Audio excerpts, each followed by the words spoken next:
एक कार्ड अपनी तरफ खींच लो। ये कार्ड तुम्हारे कामयाबी का रास्ता दिखाएगी।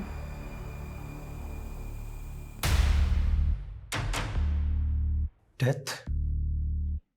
डरो मत। डेथ लाइफ की एक नई शुरुआत भी होती है। मैं उस टाइप का इंसान हूँ जो अपनी खुशियों को जिंदा रखने के लिए किसी को भी अपने रास्ते से हटा सकता है। मुझे सिर्फ इतना बताइए कि मुझे आगे करना क्या है। तुम्हें अब अपना रास्ता बदलना होगा। साफ साफ बोलिए ना, रास्ता बदलना होगा या किसी को रास्ते से हटाना होगा?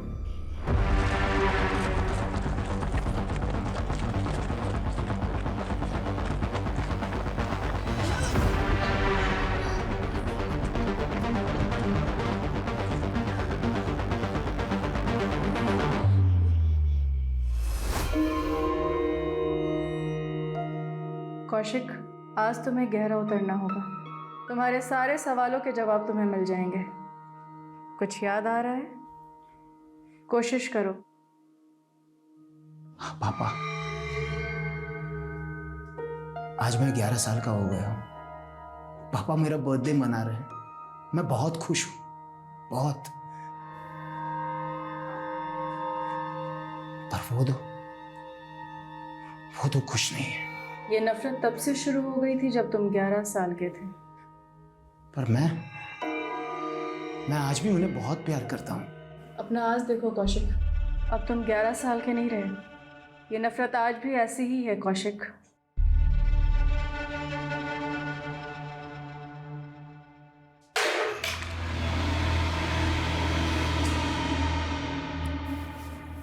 अर्णव, कितनी बार कहा तुम इस कमरे में नहीं आने के लिए? सॉरी मम्मा। जाओ, सो जाओ। सॉरी कौशिक, हमें शुरुआत से शुरू करना होगा। प्लीज रीमा, अब मैं वापस ये सब नहीं करना चाहता। सॉरी। तो अब तुम्हें जवाब नहीं चाहिए कि वो दोनों तुम्हें मारना चाहते थे या नहीं? ये अर्णव भी ना। अर्णव, कहाँ चला गया ये? अर्णव, अर्णव, अर्णव।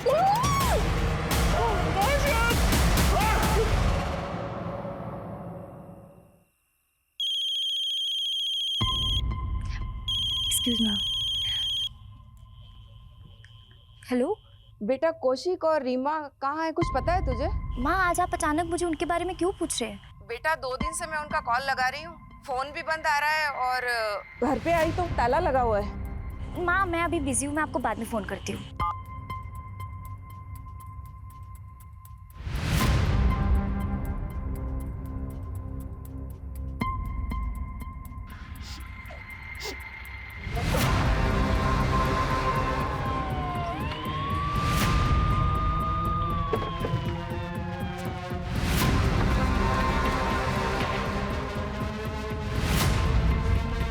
ताला तोड़ दो।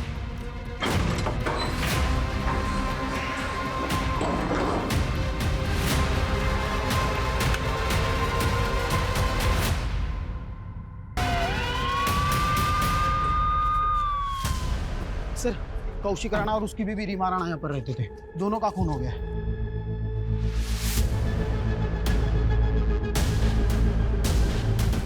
लाशों को देखकर तो लग रहा है कि मर्डर काफी पहले हुए हैं। जी सर।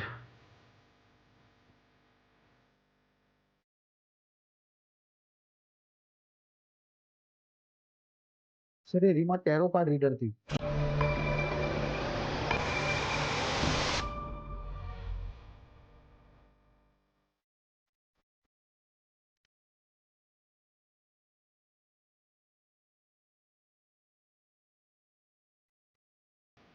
ये तो बच्चे की चप्पल है। हाँ सर, वहाँ अलमारी में बच्चे के कपड़े भी है।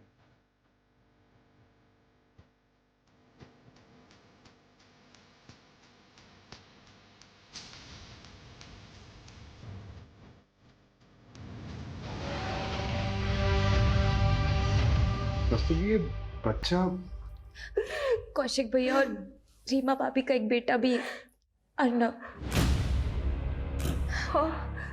अर्णव, अर्णव कहाँ है? माँ, रस्तोगी। जी सर। पेरेंट्स की लाश मिली। ये क्रिमिनल्स बच्चे को जिंदा तो नहीं छोड़ेंगे। एक काम करो, टेरेस में, घर के बाहर, हर जगह अच्छे से चेक करो।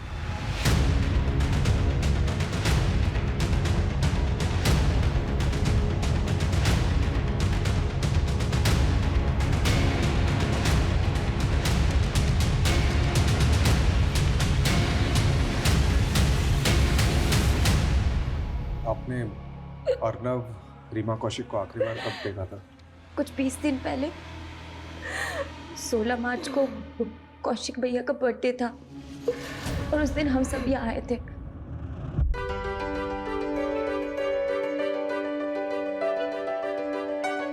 Happy birthday to you.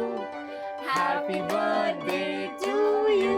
Happy birthday Kaushik भैया. Happy birthday to you.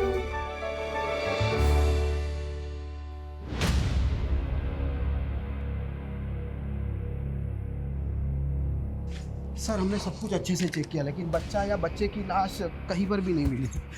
Sir कहीं इस बच्चे को किडनैप तो नहीं कर लिया गया? रस्तोगी जी, अगर बच्चे को किडनैप किया गया है तो किडनैपर्स रैंसम किससे मांगेंगे? कुछ तो अलग माजरा लग रहा है। सर मुझे एक चीज अटपटी लग रही है कि ये कौशिक की माँ और बहन है, उनने खुद से तो ये अर्नव के बारे में बात तक नहीं की, जो कि सबसे पहले उनको ही बताना चाहिए था। यही बात तो मुझे भी अजीब लग रही है, लेकिन ये सब चीज़ छोड़ो। सबसे पहले हमें ये पता करना है कि अर्नव गायब कहाँ है। इस पूरे इलाके में जितने भी लूट और चाइल्ड ट्रैफिकिंग के एक्टिव गैंग्स हैं, उनका पता लगा और उनसे पूछताछ करो। जी सर। सर ये इनके पड़ोसी हैं, इन्होंने 2 रात पहले कुछ देखा था। क्या देखा था? सर उस रात को मैंने एक कार को यहीं खड़े हुए देखा था। थोड़ी देर बाद वो कार बड़ी तेजी से यहाँ से निकल गई। उस कार में जो था उसे देखा था? नहीं सर, मैंने सिर्फ कार को देखा था। कार का नंबर नोट किया? नहीं सर, मैंने ध्यान नहीं दिया, लेकिन उस कार का रंग सफ़ेद था। किस मेक की थी? SUV, MUV, hatchback? शायद हैचबैक होगी। ओके, और ये कार जब देखी थी उस समय टाइम कितना हो रहा था? सर शायद रात के 12-1 बज रहे होंगे सर। Thank you. 2 रात पहले मतलब 5 अप्रैल को 12 से 1 के बीच एक सफ़ेद हैचबैक देखी थी। इस पूरे एरिया में जितने भी सिग्नल्स है, गलियां हैं, जहाँ पे भी सीसीटीवी कैमरा है, उसकी फुटेज चेक करो। अर्नव को ढूंढने में कोई कसर नहीं छूटनी चाहिए।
तो तूने ये सब घर पे भी शुरू कर दिया? तेरे को शर्म नहीं आती ये सब करते हुए? तेरी वजह से ना मैं मोहल्ले में किसी को मुंह दिखाने लायक नहीं रहूंगी। अब तू मुझे सही गलत सिखाएगी मालती? तो तू गलत है तो है, और तुझे सब शोभा देता है जो तू करती है। ये शोभा और सौभाग्य क्या सोचती ना, तो उसी वक्त डूब के मर गई होती जब तेरा बाप हमें बेसहारा छोड़ के गया था। अरे तेरी ये शक्ल देखकर रुक गई थी मैं। तुझे क्या पता कितना संघर्ष करना पड़ता है मेरे जैसी औरत को। तेरे इस दुर्भाग्य को ना मैं अपने माथे का दाग नहीं बनने दूंगी। और फिर भी तू नहीं सुधरी ना तो मैं क्या? बोल बोल। चली जाऊंगी यहाँ से। तू मुझे छोड़ के चली जाएगी? अब देख मैं तुझे कहाँ भेजती हूँ। किसको फोन लगा रही है? पीछे हट। कल के कल भिवाड़ी आ और लेके जा मालती को कि यहाँ और रुकी ना तो या तो मैं मर जाऊंगी या मैं इसे मार दूंगी।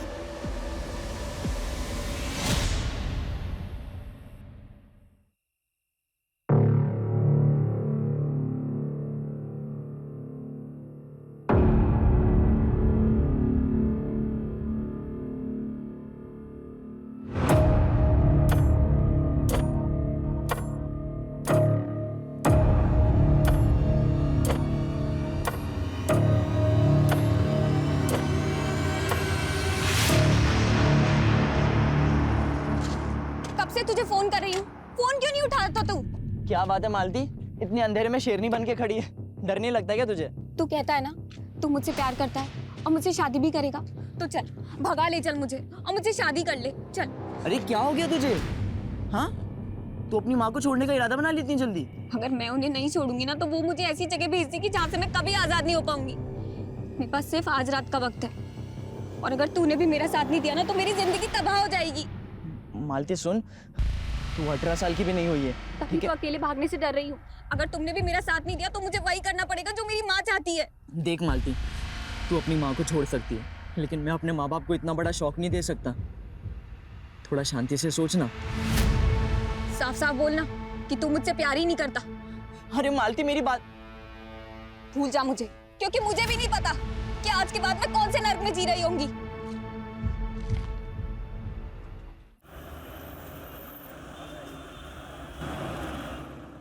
सर, ये रीमा और कौशिक के बेटे अर्नब का कोई अपडेट नहीं मिल रहा है। सर, समझ में नहीं आ रहा है कि ये बच्चा गायब कहाँ हो गया। मैंने ये खबरियों से भी बात की, पर उस वक्त उस एरिया में कोई गैंग एक्टिव हो उसका कोई क्लू नहीं मिल रहा है सर। ये कौशिक के भाई बिमलेंदु को बुलाया था, कहाँ है वो?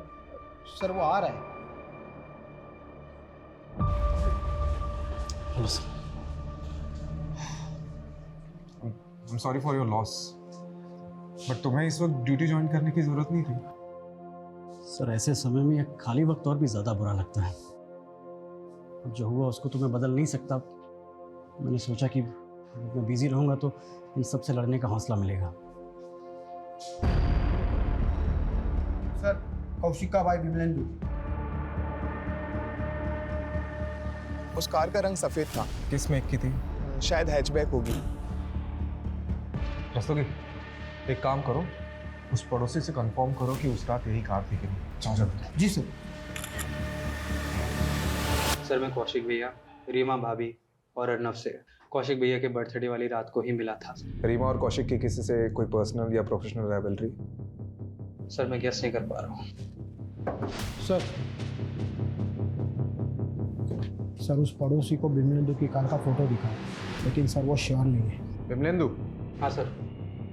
3 दिन पहले 5 अप्रैल की रात को आप कौशिक के घर गए थे? मैं उनसे आखिरी बार 16 मार्च की रात को मिला था, और उस दिन कौशिक भैया का बर्थडे था। देखिए, कौशिक के पड़ोसी ने हमें बताया कि 5 अप्रैल की रात को, जिस दिन शायद कौशिक का मर्डर हुआ है, उस रात उसके घर के बाहर एग्जैक्टली सेम कार देखी गई जैसी आपकी कार है। अरे सर, उसको कोई गलतफहमी हुई होगी, या तो उसने मेरी जैसी गाड़ी देखी होगी, क्योंकि 5 अप्रैल की रात को तो मैं करनाल में था। करनाल में कहाँ था? सर, वहाँ पर मेरी एक हैंडलूम की फैक्ट्री है, और मैं एक ऑर्डर में अटका हुआ था, इसीलिए मैं 5 अप्रैल की रात को वही फैक्ट्री में रह गया था।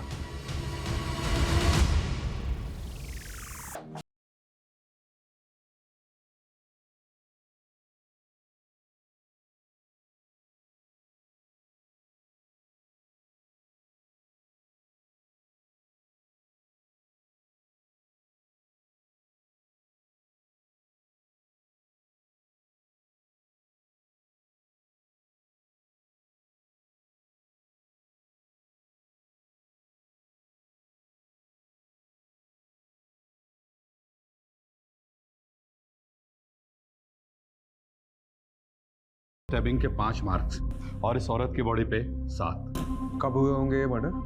आई थिंक बॉडी यहाँ लाने से करीब 48 घंटे पहले।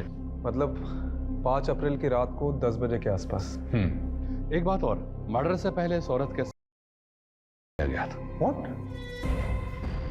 इंग्लिश लूट, मर्डर, और ऊपर से रीमा कौशिक का बेटा अर्नब गायब है। इस केस का असली मकसद क्या हो सकता है यार? और ये सारी चीजें 5 अप्रैल की रात को हुई।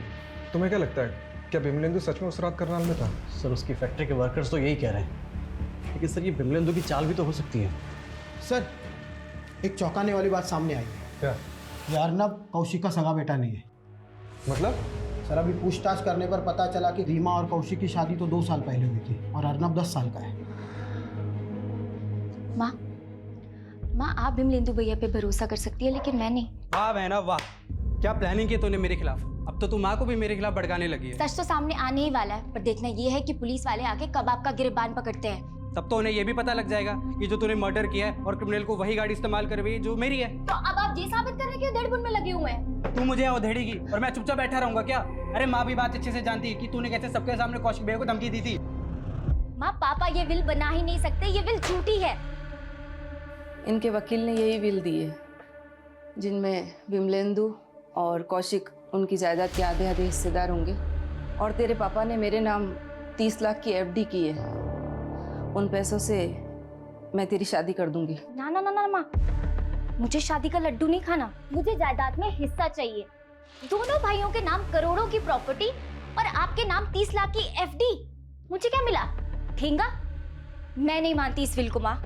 ये इन दोनों भाइयों की साजिश है मेरा पत्ता साफ करने की। पायल, तुम गलत समझ रही हो। गलत तो आपके साथ होगा भैया, अगर मुझे जायदाद में हिस्सा नहीं मिला तो।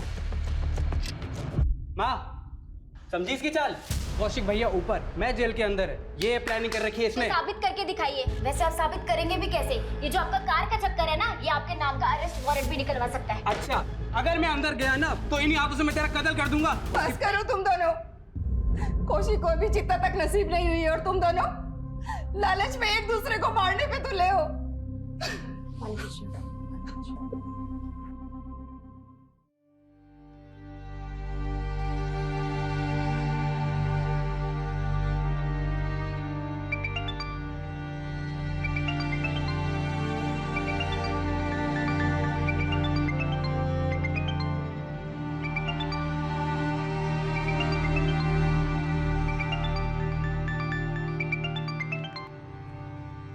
मना किया था ना तुझे, तो क्यों बार बार में मुझे फोन कर रहा है? दिल्ली में हो ना तुम?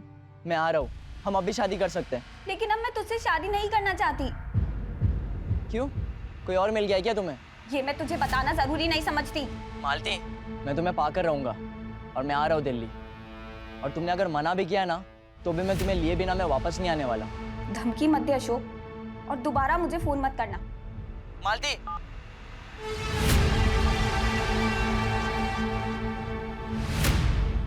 अर्नव कौशिक का सगा बेटा नहीं है, और ये बात आपने हमें बताई नहीं। वो उस दिन भैया और भाभी की लाशें देखकर हम सब इतने सदमे में थे कि आपको ये बात बताना ही भूल गए।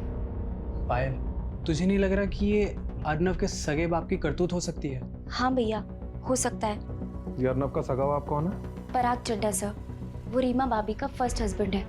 2 साल पहले रीमा भाभी ने पराग चड्ढा को डिवोर्स देकर कौशिक भैया से शादी कर ली थी, और वो इस बात से चिढ़ता था कि अर्नव की कस्टडी रीमा भाभी को मिली थी। पराग, अब मेरी शादी किसी और से हो चुकी है। जब देखो मुंह उठा के यहाँ चले आते हो। जाओ यहाँ से। जाऊंगा, मगर अर्नव को अपने साथ पराग, पराग, अर्नव, अर्नव, अरे निकलो, अर्नव निकलो, यहाँ से निकलो। अपने बेटे को लेकर यहाँ तमाशा मत करो। अरे ऐसे कैसे कर रहे हो तुम? अर्नव, अर्नव, कोर्ट में आ जाना और लेके जाना उसे। और उसके बाद रीमा भाभी ने कोर्ट से रिस्ट्रेनिंग ऑर्डर ले लिया था, जिसके बाद वो पराग चड्ढा रीमा भाभी और अर्नव के आसपास भी नहीं भटक सकता था। तो आपका कहना ये है कि पराग ने अपने बेटे के लिए अपनी मरवा दिया? हाँ सर, उससे जानबूझकर ऐसी गाड़ी इस्तेमाल करवाई जैसी गाड़ी मैं रखता हूँ, ताकि शक मेरे पे जाए। फिर तो उसे ये भी पता होगा कि तुम्हारी अपने भाई से नहीं बनती थी, इसलिए उसने ऐसा किया। क्या झगड़ा था कौशिक से? कोई झगड़ा नहीं था सर, वो आपस में तो मनमुटाव हो ही जाता है, पर इसका मतलब ये तो नहीं कि कोई अपने सगे वालों के साथ ऐसा करे।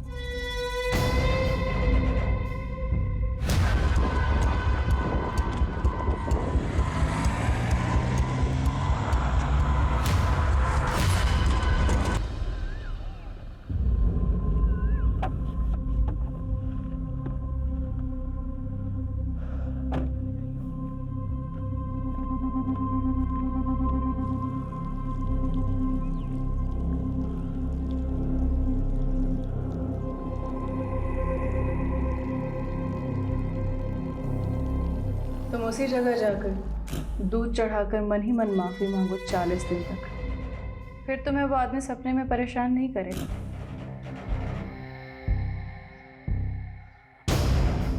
मुझे माफ कर दे।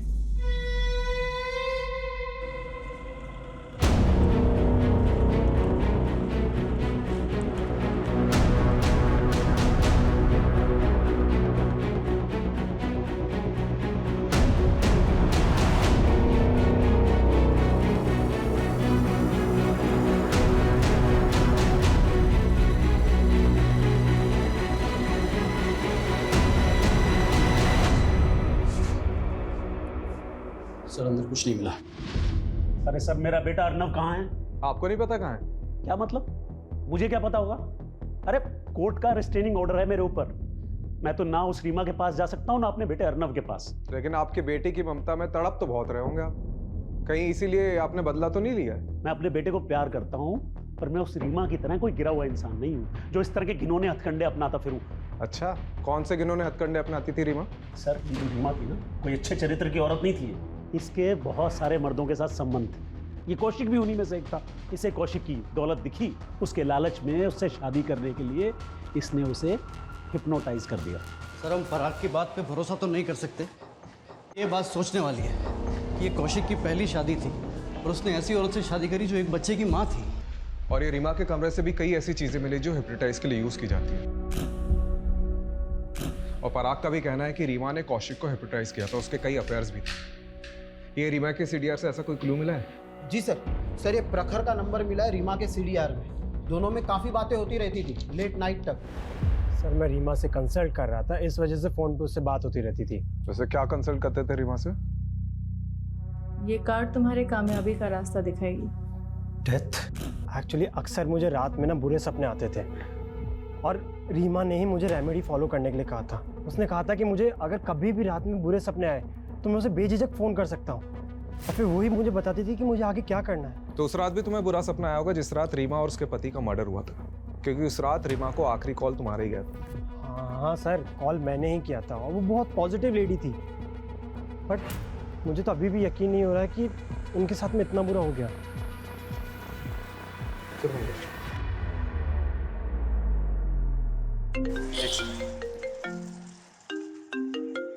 हाँ रसोगी। सर, गोविंदपुरी थाने में कौशिक ने एक सर्वेंट की पुलिस वेरिफिकेशन करवाई थी। कौन सर्वेंट? मालती सिंह। फाइल रिकॉर्ड के हिसाब से ये मालती मर्डर के 15 दिन पहले से कौशिक और रीमा के घर में मेड का काम कर रही थी। अच्छा, एक काम करो, इसकी फोटो सेंड करो। जी सर।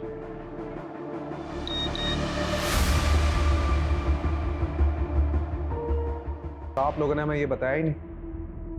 सब बिजी होने की वजह से हमारा वहाँ जाना कम ही होता था। लेकिन लास्ट टाइम हम कौशिक भैया के बर्थडे पार्टी पर गए थे, पर पायल उस टाइम तो वहाँ पर कोई मेड नहीं थी। लेकिन कौशिक भैया के बर्थडे के बाद मैं रीमा भाभी से मिलने गई थी, तो वहाँ पे मैंने एक मेड को देखा था। और कैसे आना हुआ? बस यहाँ से जा रही थी तो सोचा आपसे मिलती चलो। अच्छा किया, बहुत अच्छा किया। वैसे ये लड़की कौन है आरव के साथ? ये नई मेड रखी है, ये आरव को संभाल लेती है इसीलिए। ये थी वो? हाँ जी। सर ये गोविंदपुरी पुलिस स्टेशन में मालती ने जो अपना नंबर छोड़ा था वो उसी दिन से बंद आ रहा है, जब से ये सारे मर्डर हुए थे। हो सकता है मालती इस कांड में शामिल हो पर अपना फ़ोन बंद करके गायब हो गई। सर ये मालती का नेटिव एड्रेस भिवाड़ी का है, वहीं जाकर देखता हूँ।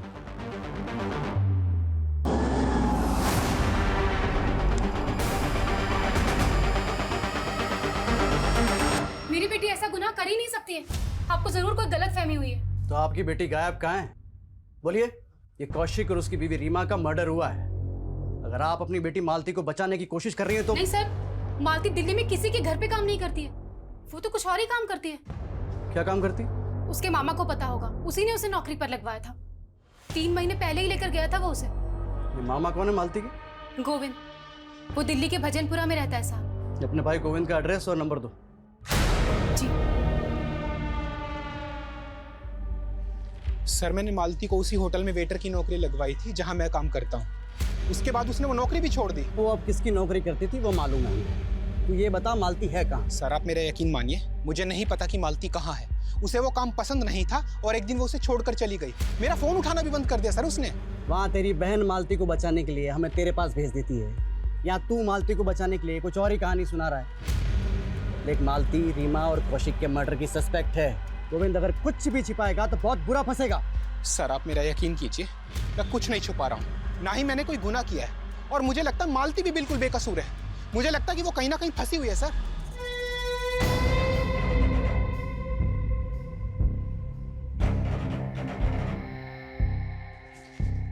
सर प्रखर की डिटेल निकाली तो कुछ अटपटी बात सामने आई है।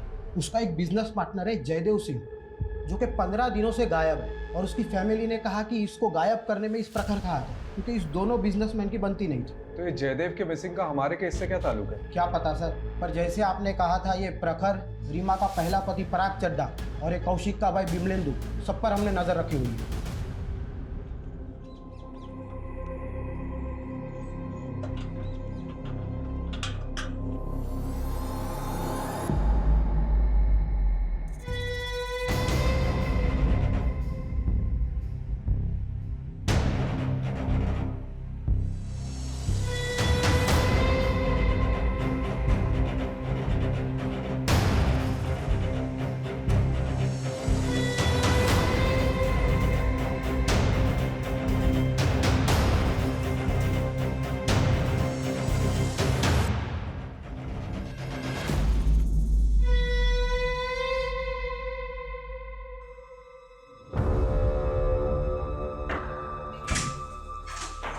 ओह, तो अर्नव को तुमने छुपा के रखा था।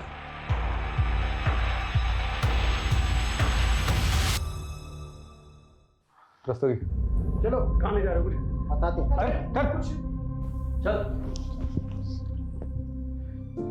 इधर जी, बस।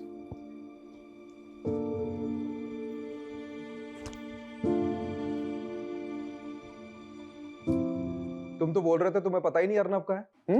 सर मेरी पूरी बात सुनिए आप। देखिए मैंने कुछ नहीं किया है। अच्छा, तुम मर्डर वाली रात कौशिक के घर गए थे ना अपनी सफेद कार से? गया था सर, पर मैं वहां किसी का मर्डर करने नहीं गया था। मैं तो वहां जान बचाने गया था अपने बेटे अर्नव की। मुझे उस रात अचानक कौशिक के लैंडलाइन नंबर से कॉल आया। उधर से अर्नव के रोने की आवाजें आ रही थी। मैं समझ ही नहीं पाया कि क्या करूं, बस इसीलिए गया था।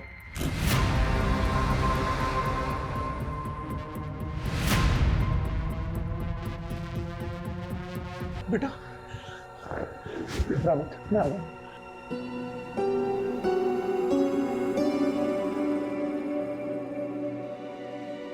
बस कहानी पे कहानी। कहानी नहीं है, सच है, यही हुआ था। तो पुलिस को फोन क्यों नहीं किया? आप लोग समझते, अगर गलती से मैंने फोन कर दिया होता ना तो सारा इल्जाम मुझ पे ही लगा देते कि सारे मर्डर मैंने ही किए। अच्छा, तो ये फार्म हाउस में अर्नव को छिपा के क्यों रखा था? हाँ? सर अर्नव ट्रॉमा में है। उस दिन से आज तक एक शब्द नहीं बोला वो, और सोचा कि जब वो नॉर्मल हो जाएगा तो लेके आ जाऊंगा आप लोगों के पास। बेटा इधर आओ, आओ आओ। हमें बताओ कि उस रात क्या क्या हुआ था। अरे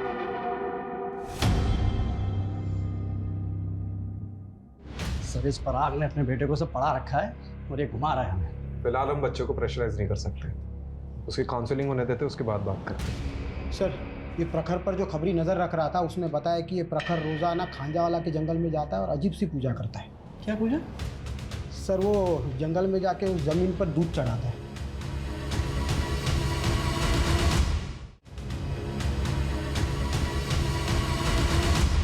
क्या कर रहे हो प्रखर जी? मुझे रात को बुरे सपने आते हैं ना, तो रीमा ने ये रेमेडी बताई थी। अच्छा, जयदेव सिंह तुम्हारा बिजनेस पार्टनर, उसका फोन इसी इलाके में बंद हुआ था। पकड़ उसको, दूध चढ़ाएगा।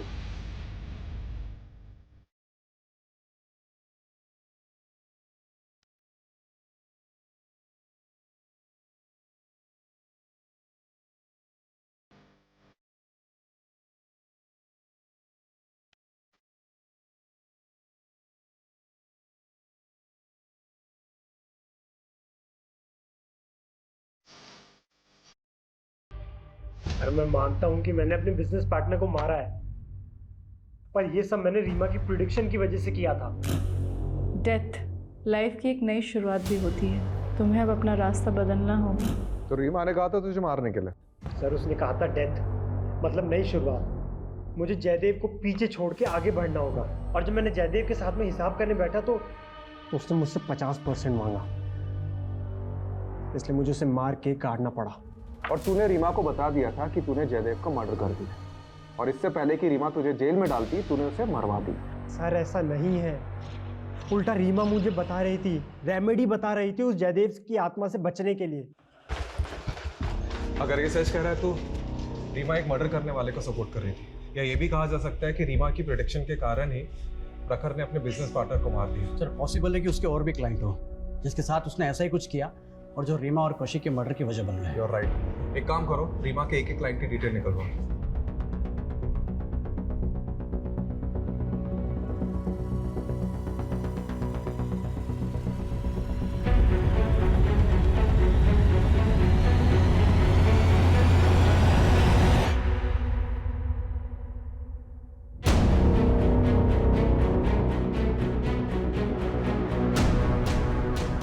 सर ये मालती का भिवाड़ी में एक दोस्त है, अशोक। तो क्या उसे मालती के बारे में कुछ पता है? मैंने पता किया, ये भिवाड़ी में तो नहीं है, लेकिन ये दिल्ली काफ़ी आता जाता रहता है। सर फरीदाबाद पुलिस स्टेशन से फ़ोन आया था, चौंका देने वाली अपडेट है। सर 10 अप्रैल को दिल्ली फरीदाबाद हाईवे के पास हमें डेड बॉडी मिली। हम नाम पता करने की कोशिश कर रहे थे, फिर पता चला आपने मालती नाम से किसी लड़की के फोटो सर्कुलेट किए जो कि इस डेड बॉडी से बिल्कुल मैच होते हैं। मालती का भी मर्डर हो गया? सर पोस्टमार्टम की रिपोर्ट के अनुसार मर्डर 9 अप्रैल को हुआ है। यानी कौशिक और उसकी वाइफ रीमा के मर्डर के 4 दिन बाद। सर इस लड़की के साथ बहुत ब्रुटैलिटी, इसे कई जगहों से जलाया गया है, मारपीट भी की गई, और तो और इसके साथ भी हुआ कि मालती के अंदर कॉइन्स और नोट्स भी मिले। किस मेंटेलिटी का क्रिमिनल है? सर मुझे सच में नहीं पता कि मालती के साथ ये सब कैसे हुआ, लेकिन उसकी इस हालत की जिम्मेदार उसकी माँ और उसका मामा है। चल उनको तो हम देख लेंगे, लेकिन तू भी तो दिल्ली आ जा रहा था मालती से मिलने। हाँ सर, मैं दिल्ली आया करता था उससे मिलने, लेकिन वो मुझसे दूर भागती थी सर।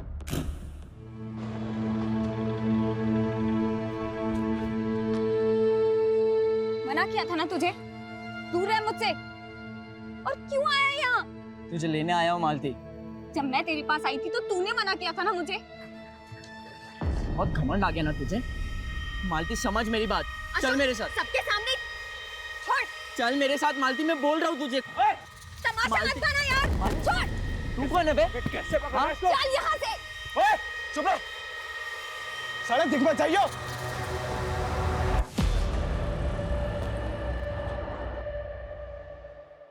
उसका दिल्ली में कोई एक बॉयफ्रेंड बन गया था। कौन था वो? मुझे नहीं पता उसके बारे में। बेटा आपको डरने की बिल्कुल ज़रूरत नहीं है, ठीक है? आप बताओ कि उस रात क्या क्या हुआ था।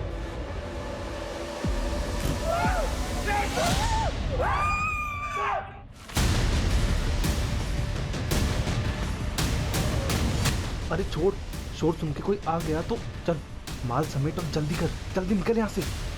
फिर मैंने अपने पापा को फोन किया और आप ये बताओ कि जब ये सब चीज़ हो रही थी तो आपकी मेड मालती दीदी कहाँ थी? मैंने उन्हें नहीं देखा। इन लड़कों को तो देखा होगा, ये देखो, इनमें से कोई था वहाँ पे? याद नहीं। सर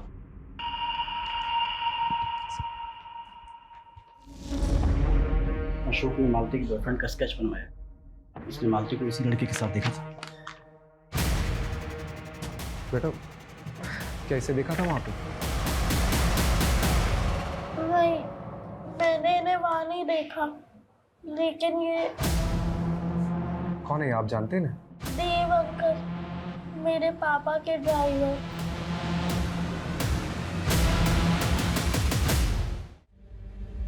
पराग चड्डा, बहुत घुमा ले आप, सीधे सीधे मुंह खोल दे। देव से तूने ही कांड कराया था ना? सर मैंने कोई कांड नहीं कराया सर। सर मैंने तो बस उस देव को बोल के मालती की रीमा के घर में जॉब लगवाई थी सर। मालती की तूने जॉब लगवाई थी? क्यों? सर मैं अक्सर एक बार में आ जाया करता था, ये लड़की मालती वहाँ वेटरेस थी। देव सर मैं बहुत दिनों से एक ऐसे मुद्दे की तलाश में था जिसका इस्तेमाल करके उस रीमा से मैं कोर्ट में अपने बेटे की कस्टडी ले सकूं। सर देव रीमा को भी जानता था और रीमा को बहुत दिनों से एक काम वाली की तलाश थी, तो मैंने देव को बोल के मालती को रीमा के घर पे काम पे लगवा दिया।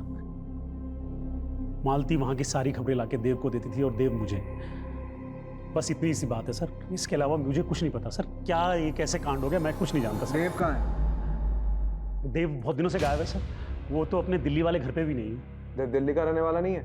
वो झारखंड का है सर। झारखंड का एड्रेस लिखो। अभी लिख दो जल्दी।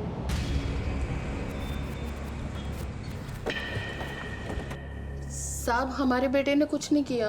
देवव्रत है कहाँ ये बताइए। जी वो तो हमको नहीं मालूम, उसको तो काफी साल हो गए गांव आए हुए।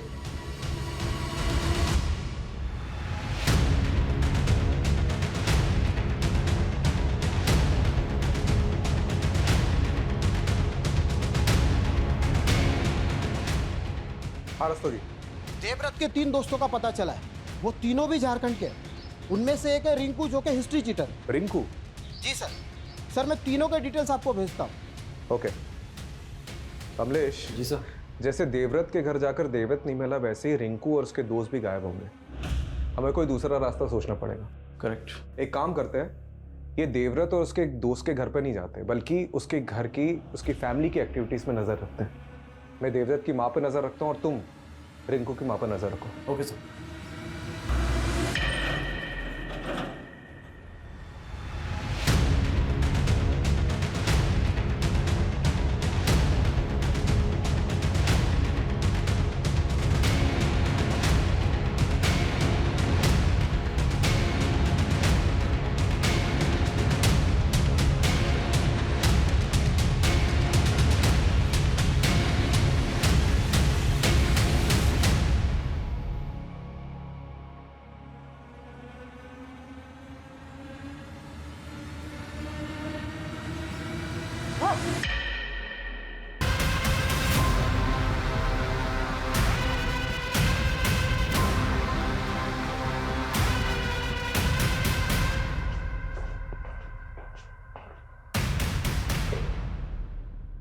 चलो शुरू करो। बोलो। मालती मेरा बहुत एहसान मानती थी, वो मुझसे प्यार करने लगी थी। हम शादी कब कर रहे हैं देव? मालती, इंतज़ार तो मुझसे भी नहीं हो रहा है, लेकिन ना मेरे पास ढंग का घर है और ना पैसे। लेकिन तू चाहे तो हम भी एक आराम की ज़िंदगी बिता सकते हैं। मतलब? तेरी वो रीमा मैडम और कौशिक बहुत मोटी आसामी है, और वैसे भी वो रीमा मैडम वो लोगों का भविष्य बता के उनको चूना लगाती है। इस बार हम उसे लगाएंगे। तुम क्या कह रहे हो देव? देख, छोटी मोटी नौकरी में कुछ नहीं होगा, और क्या पता कल को तेरी माँ और तेरे मामा आए और तुझे ले जाए। सोच मालती, तेरी छोटी सी कोशिश हमारी जिंदगी बदल सकती है। मालती चोरी के लिए राजी हो गई थी, लेकिन सिर्फ चोरी करते और मियाँ बीवी को जिंदा छोड़ देते तो हम फंस जाते। इसीलिए मैंने रिंकू के साथ मिलकर बड़ा हाथ मार के उन्हें मारने का प्लान बनाया।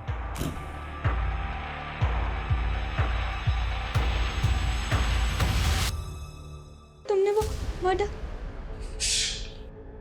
कांड करके मालती को अपने साथ ही ले जा रहे थे, पर वो रास्ते में बिफर गई।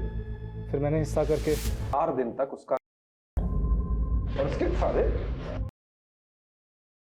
सिक्के, नोट्स ये डाले। तो हमारी पार्टनर थी ना, और हम अपने पार्टनर का हिस्सा कभी नहीं मारते।